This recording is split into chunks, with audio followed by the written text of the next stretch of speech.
Good morning and welcome to Infinite Coffee with Michael and Deanne Goss. Thank you for joining us as we explore our infinite nature and gain practical understanding of how to utilize more of our infinite potential. To learn more about these concepts or to connect with us, please visit infiniteceo.com. That's infiniteceo.com. Now we have our coffee, we have a great book, and now we have you. Today we are continuing the Dore Lectures on Mental Science by Thomas Troward. We are reading Chapter 3, The New Thought and the New Order. In the preceding two lectures, I have endeavored to reach some conception of what the all-originating spirit is in itself, and of the relation of the individual to it. So far as we can form any conception of these things at all, we see that they are universal principles applicable to all nature and, at the human level, applicable to all men. They are general laws, the recognition of which is an essential preliminary to any further advance. Because progress is made, not by setting aside the inherent law of things, which is impossible, but by specializing it through presenting conditions which will enable the same principle to act in a less limited manner. Having therefore got a general idea of these two ultimates, the universal and the individual, and of their relation to one another, let us now consider the process of specialization. In what does the specialization of a natural law consist? It consists in making that law or principle produce an effect which it could not produce under the simple generic conditions spontaneously provided by nature. This selection of suitable conditions is the work of intelligence. It is a process of consciously arranging things in a new order, so as to produce a new result. The principle is never new, for principles are eternal and universal, but the knowledge that the same principle will produce new results when working under new conditions is the key to the unfoldment of infinite possibilities. What we have to therefore to consider is the working of intelligence in providing specific conditions for the operation of universal principles, so as to bring about new results which will transcend our past experiences. The process does not consist in the introduction of new elements, but in making new combinations of elements which are always present. Just as our ancestors had no conception of carriages that could go without horses, and yet by a suitable combination of elements which were always in existence, such vehicles are common objects in our streets today. How then is the power of intelligence to be brought to bear upon the generic law of the relation between the individual and the universal so as to specialize it in the production of greater results than those we have hitherto obtained? All the practical attainments of science, which place the civilized world of today in advance of the times of King Alfred or Charlemagne, have been gained by a uniform method, and that a very simple one. It is by always inquiring what is the affirmative factor in any existing combination, and asking ourselves why, in that particular combination, it does not act beyond certain limits. What makes this thing a success so far as it goes, and what prevents it from going further? Then, by carefully considering the nature of the affirmative factor, we see what sort of conditions to provide to enable it to express itself more fully. This is the scientific method. It has proved itself true in respect of material things, and there is no reason why it should not be equally reliable in respect of spiritual things also. You know, I was thinking about this as I'm reading, and I'm thinking about, way back when people were, mainly agrarian, when they were growing crops and things. And this is even predates Jesus' time. But that at some point they saw that if they put seed into the ground and they gave it water, gave it some nutrients, that eventually things would grow, that they grew from the ground and they grew from those seeds. And then Jesus takes that same concept of planting seed, and he relates that then to our heart as the ground or as soil, and that seed, idea seed, planted in the heart or planted into our ground, the soul, the soil of our soul, that also produces a result. and that the result in the case of our heart, because of the fact that we have no limit on seed, meaning we have no limit on thoughts, that seed produces many, many times more than the seed itself. If you think about it, you put corn in the ground, 2 or 3 kernels. I remember when I was a kid, we grew corn, and we would, have the little place, and we would drop about 3 kernels of corn in the ground, and that became the seed that we used for growing the stalk, and then it produced ears of corn. And so each stalk would produce, a number of ears, 5, 10, 15 ears. But that all originated out of 3 little grains. And out of those 3 grains, it may have only been 1 that actually produced. I don't know that. And each one of those ears had hundreds of kernels. And so 1 to 3 seeds would produce somewhere between 100 to 1,000 new seeds that would produce new seeds and new seeds. So you can see how it can start to compound onto itself. And so we see that that same principle works in the realm of the spiritual, is what Troward is saying. And that works now that a thought begats other thoughts, which is the production of new seeds. And those seeds that we plant begat new and new and new. And that's how we can start to compound through consistency of continuing to plant, continuing to do the same process again and again, a process that is proven to work. We do it over and over.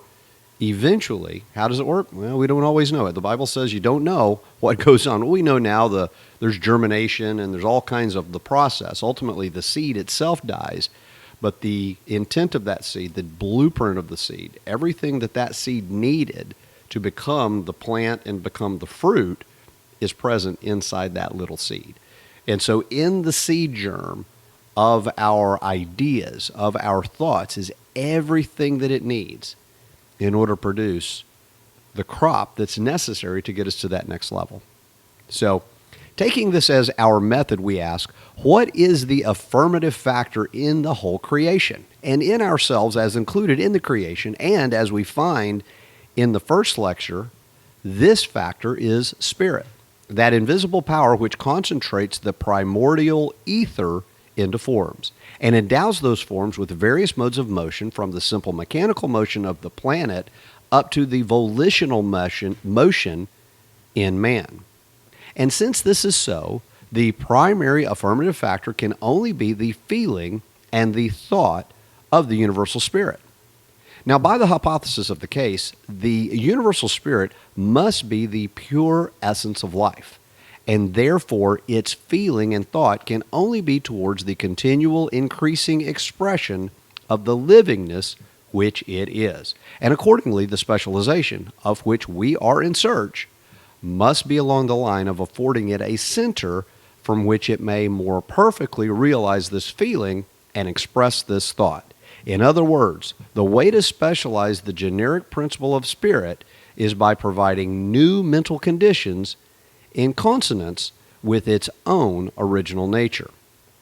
The scientific method of inquiry therefore brings us to the conclusion that the required conditions for translating the racial or generic operation of the spirit into a specialized individual operation is a new way of thinking, mode of thought, concurring with and not in opposition to the essential forward movement of the creative spirit itself. This implies an entire reversal of our old conceptions. Hitherto, we have taken forms and conditions as the starting point of our thought and inferred that they are the causes of mental states. Now we have learned that the true order of the creative process is exactly the reverse, and that thought and feeling are the causes and forms and conditions the effects. When we have learnt this lesson, we have grasped the foundation principle on which individual specialization of the generic law of the creative process becomes a practical possibility. New thought, then, is not the name of a particular sect, but is an essential factor by which our own future development is to be carried on. And its essence consists in seeing the relation of things in a new order. Hitherto, we have inverted the true order of cause and effect. Now, by carefully considering the real nature of the principle of causation in itself, causa causans, as distinguished from cause causa, we return to the true order and adopt a new method of thinking in accordance with it. In themselves, this order and this method of thinking are not new. They are older than the foundations of the world, for they are those of the creative spirit itself, and all through the ages this teaching has been handed down under various forms, the true meaning of which has been perceived by only a few in each generation. But as the light breaks in upon any individual, it is a new light to him. And so to each one in succession, it becomes the new thought. And when anyone reaches it, he finds himself in a new order. He continues indeed to be included in the universal order of the cosmos, but in a perfectly different way to what he had previously supposed. For, from this new standpoint, he finds that he is included, not so much as a general part of the effect, but as a part of the general cause. And when he perceives this, he then sees that the method of his further advance must be by letting the general cause flow more and more freely into his own specific center. And he therefore seeks to provide thought conditions which will enable him to do so.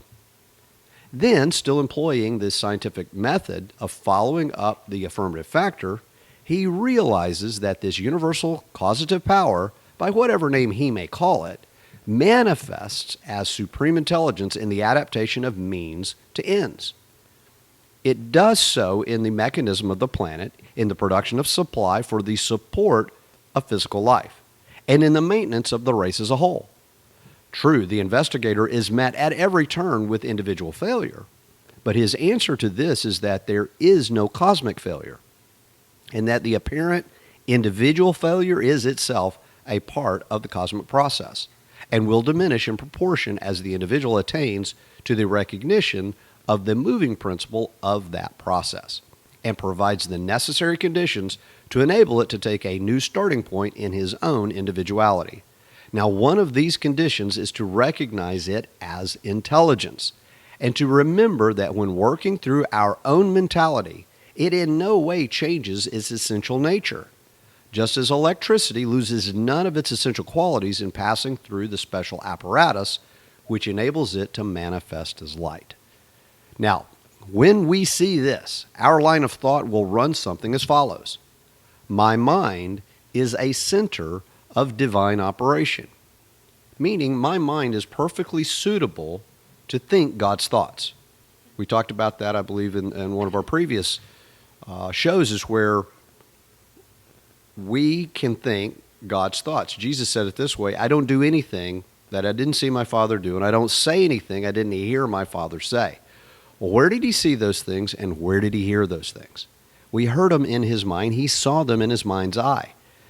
So he was able to think God's divine thoughts. God being divine, anything that God thinks is a divine thought. So divine thinking or divine operations, godly operations, because we're made in the image and likeness of God, we have the ability, I'm not saying we do it all the time, but our mechanisms are perfectly capable of thinking godly thoughts. They just are. And so that's the first step in this process, is to understand and receive and believe that, and then we have to allow those thoughts to take hold in our spirit, and then they'll start to produce for us. So my mind is a center of divine operation. The divine operation is always for expansion and fuller expression, and this means the production of something beyond what has gone before, something entirely new, not included in past experience, though proceeding out of it by an orderly sequence of growth. Therefore, since the divine cannot change its inherent nature, it must operate in the same manner in me. Consequently, in my own special world, of which I am the center, it will move forward to produce new conditions, always in advance of any that have gone before. This is a legitimate line of argument. From the premises established in the recognition of the relation between the individual and the universal mind, And it results in our looking to the divine mind, not only as creative, but also as directive. And, I hear a lot of people sometimes going, well, I'm just waiting for direction from God. So people are out there looking for the universal mind or God's mind to not only provide creation or provide for creative activity, but also direction. Which direction should I go? Which path should I take is the way a lot of people talk about it. Now, the way to go about getting that is sometimes challenging.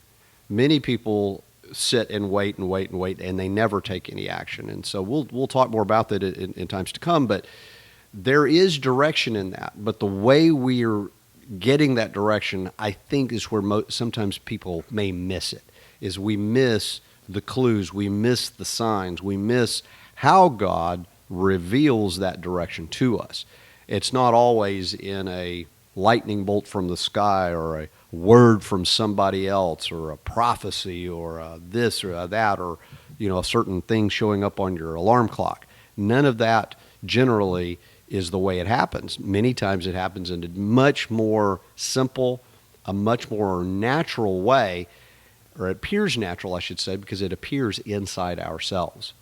But because we have not trust in our own abilities and we don't trust the God portion of us, the part that God made in us that was of himself, since we don't trust that, we don't take action on that thing that we know deep down.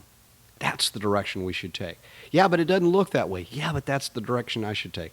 Yeah, but it doesn't feel like, I don't know if there's money there. That's the direction that you take. Why? I know with every fiber of my being. But I have to have the confidence and the faith in that to take that step out. So, once again, this is a legitimate line of argument from the premises established in the recognition of the relation between the individual and the universal mind, and it results in our looking to the divine mind, not only as creative, but also as directive. That is, as determining the actual forms which the conditions for its manifestation will take in our own particular world, as well as supplying the energy for their production. You're a great example of that. I turned over to God to determine the form of the woman that I wanted to be my wife. I had particular elements in there, characteristics that I wanted, but I didn't know the particular physical, what you would look like. I didn't know what you would sound like. I didn't know every little detail. I allowed that part of it, the directive part of it, not only to lead me in the direction to where we met, but also the directive part of putting you together. And he put you together in a way that perfectly suited me.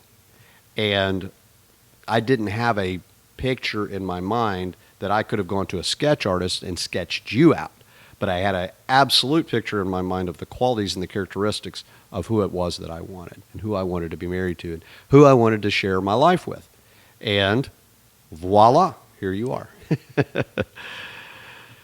So it's also directive. That is, as determining the actual forms which the conditions for its manifestation will take in our own particular world, as well as supplying the energy for the production.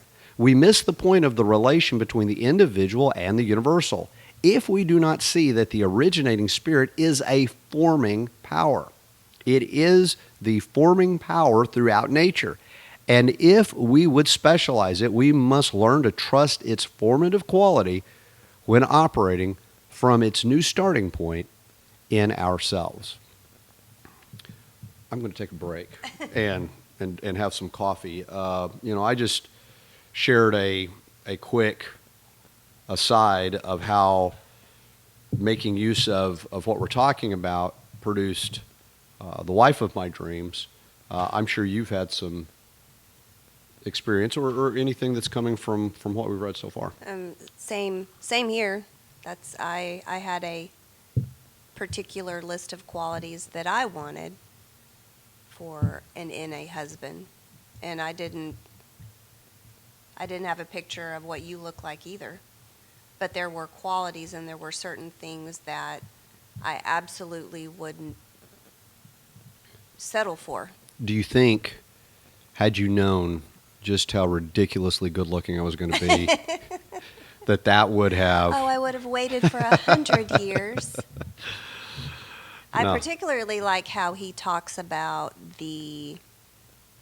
it's very Yoda, very Star Wars. You must unlearn what you have learned. That causes that we see in the physical are not that's not the original. Right. That's not first cause. It's not first cause. It didn't initiate and create a cause. It is an effect. It's not the cause. Right. It's like, if you have a disease and there are certain things showing up, that's a symptom of a cause, something bigger. And so reversing, and it all comes back to our way of thinking, reversing how we view situations.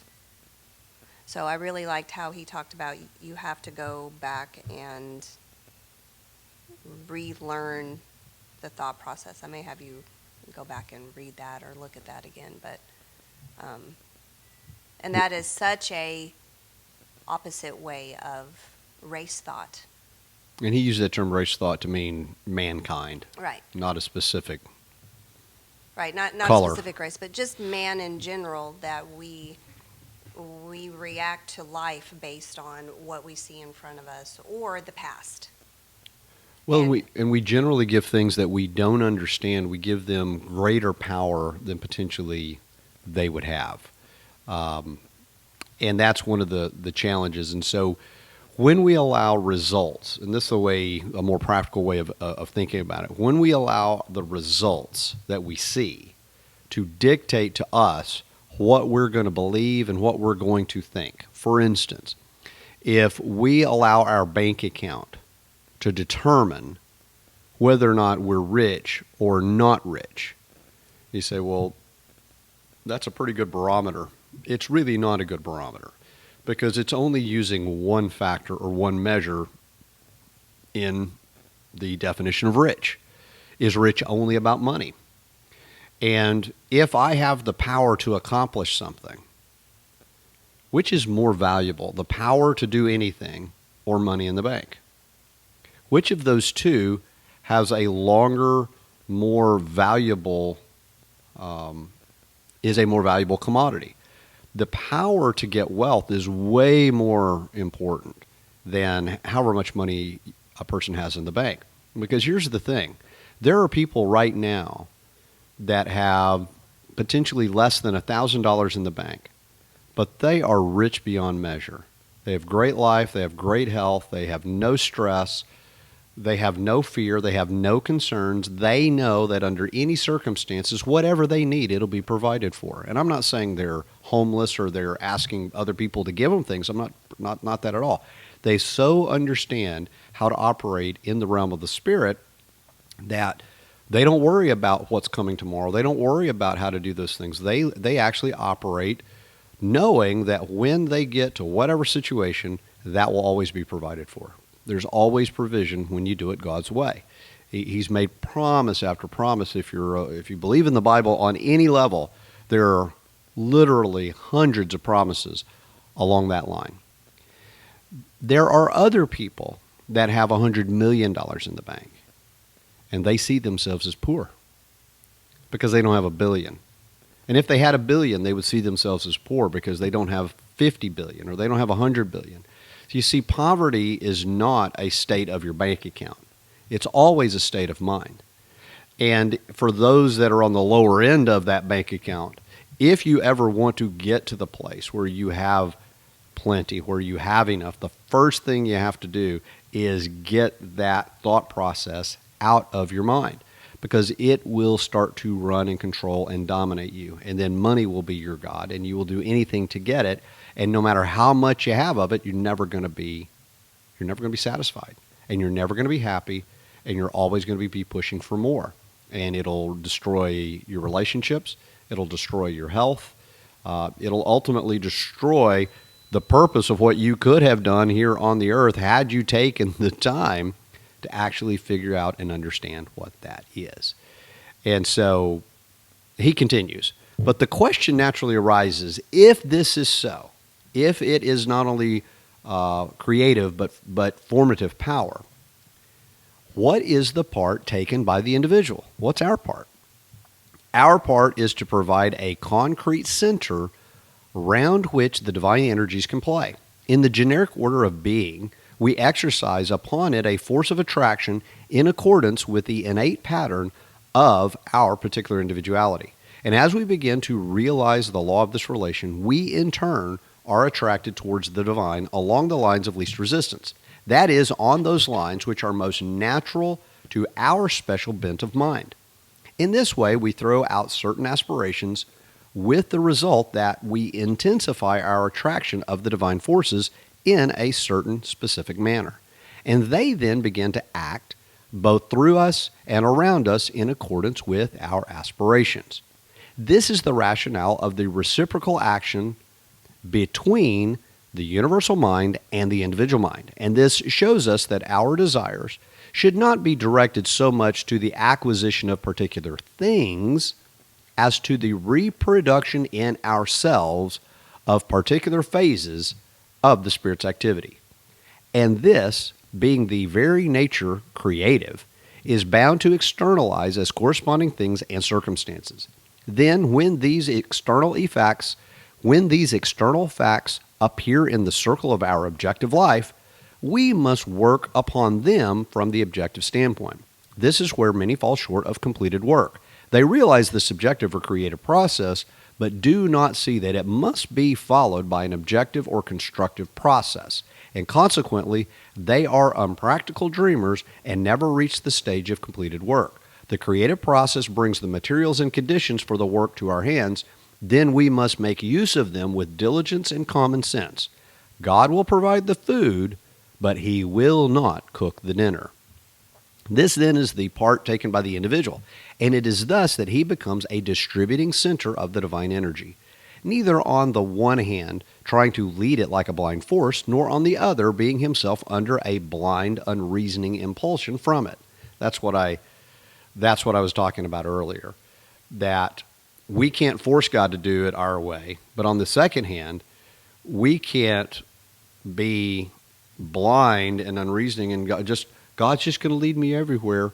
And I know it's to say that sounds like it's said God's doing everything and I have no role in this, which absolves me of any accountability or responsibility for the decisions and the choices that I ultimately have to make. Right. God will not choose anything for me. He lays before me two things. There's two things laid before every person: life and death, blessing and cursing. I get to choose.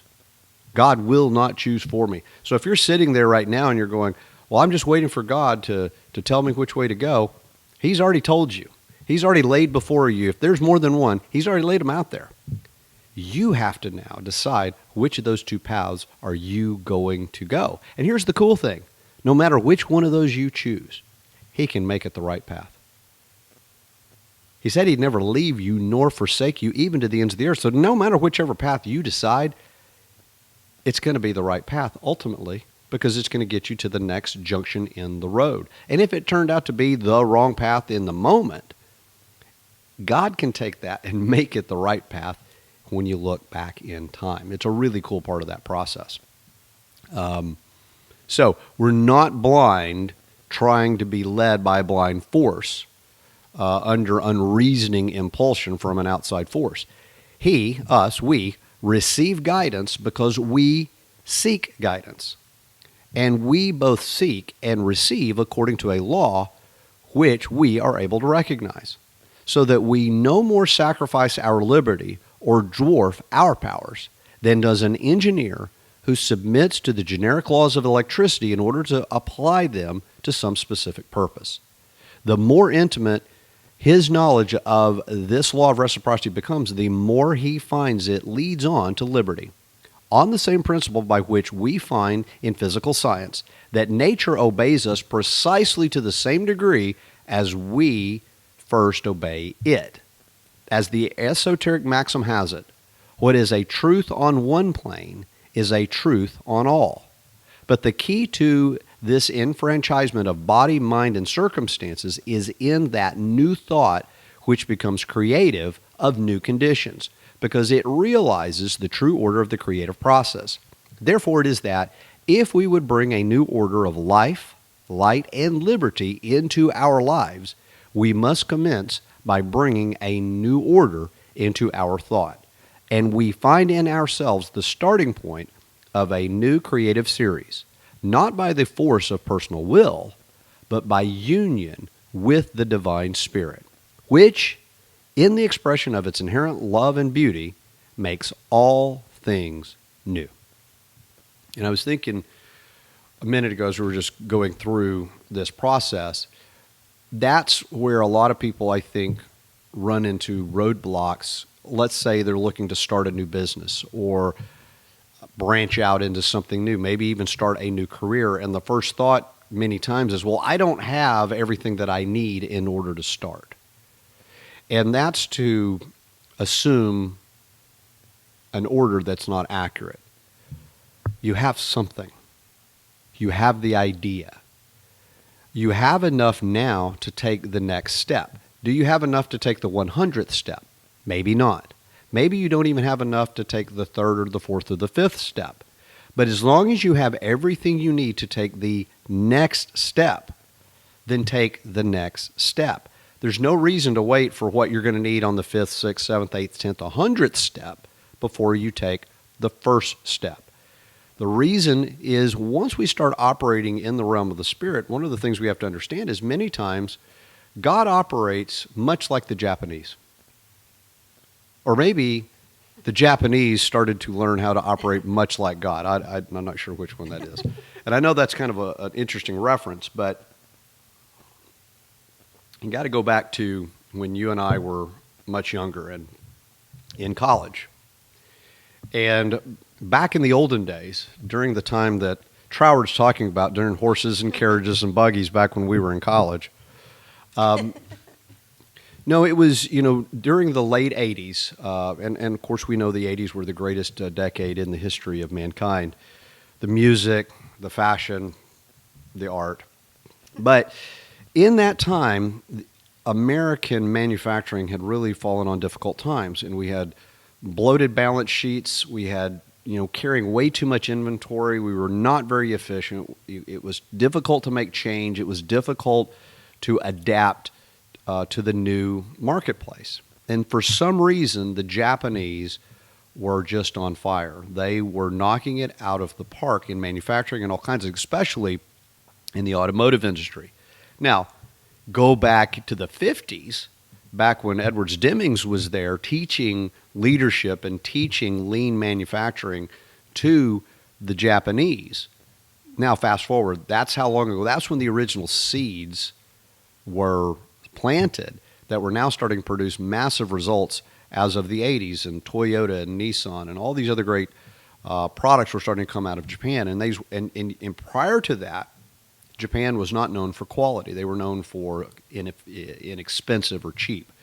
Well, now, not only didn't cost as much, but the quality was much better than the more expensive American products.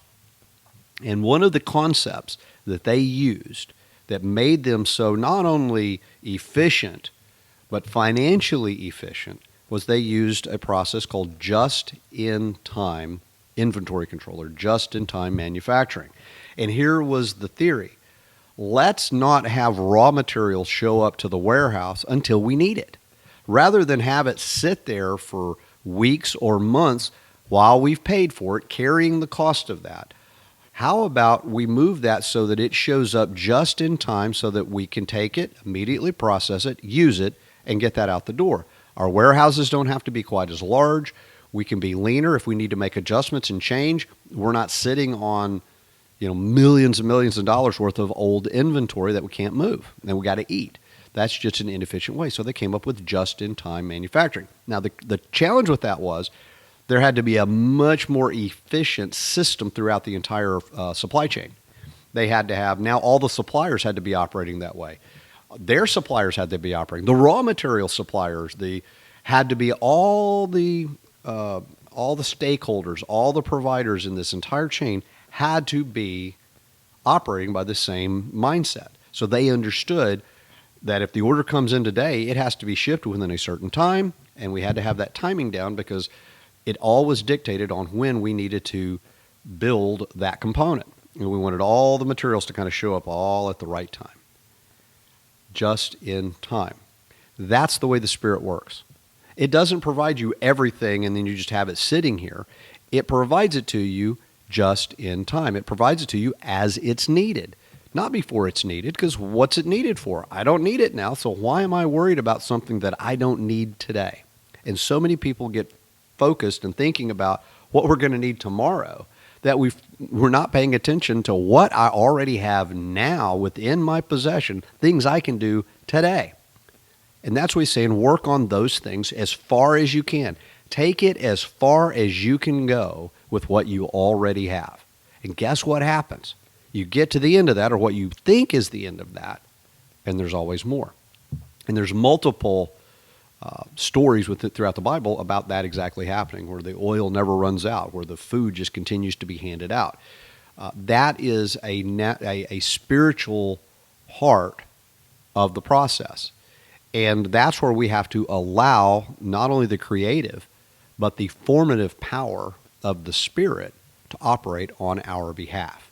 Because now, what if what I think I need, I don't need it the way I think I need it? What if it comes in a different package? Well, if I have to have it over here this way, I won't even recognize it potentially over here. And so I know you've had the opportunity and you have started multiple businesses, some of which you started from literally nothing, scratch, businesses from an empty briefcase even. And you're actually even going through that process right now with a new brand that you're working on. Walk us through just briefly, based on what we're talking about here, what you've seen with respect to what a person has to do or what you've had to do relative to starting with what you felt was, I don't have everything I need. I don't have all of this. How do I move forward? Well, I can think of, I will give two examples of this happening. And you mentioned the empty briefcase, and then I'll come back to something that literally happened day before yesterday. That's Yeah. That's quite relevant. Yeah, very, very Fresh. recently. But yeah, there was a time before we met, and I was at a juncture in my life where I did not want to go back to the corporate world.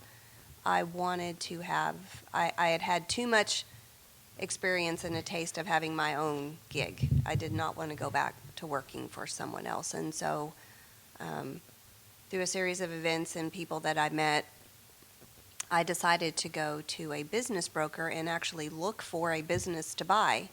And I had no money to buy a business. But the thought came to me, what about a business broker? And so I found one, and as a result of that, I set up an appointment to go visit with this particular broker and had narrowed it down to a handful of listings. And this broker told me, well, I think you should look at this particular one. It was a male who thought I should go into this female industry, if you will. I won't give all the details, but I was like, no, what about this listing? And he was like, no. And anyway, after some time, we arranged to meet with this particular listing. Now, wait a second. And are you telling me you didn't take this man's advice? I did not take this man's advice because that wasn't what the oomph was on. It wasn't on that. Gotcha. And I knew it. It was on this. But regardless of all those details, when I walked into this office of this brokerage firm or this, I mean, it was a nice place. And I walked in a business suit, and I brought my briefcase with me. And there was literally nothing in my briefcase. But I had my purse, and I did have the briefcase, and I set the briefcase there as if there was something in it, as if it had everything in that briefcase that I needed, the money, the next step to move forward, a contract, etc. Is it possible that it did contain your hopes and dreams? Sure. It is very possible. Sure. But I walked in with the attitude that this was the first step that I was directed to take, and I am walking and taking this step. Let's see what happens. And as a result of that, I actually purchased that business and went down a particular path that brought us back together.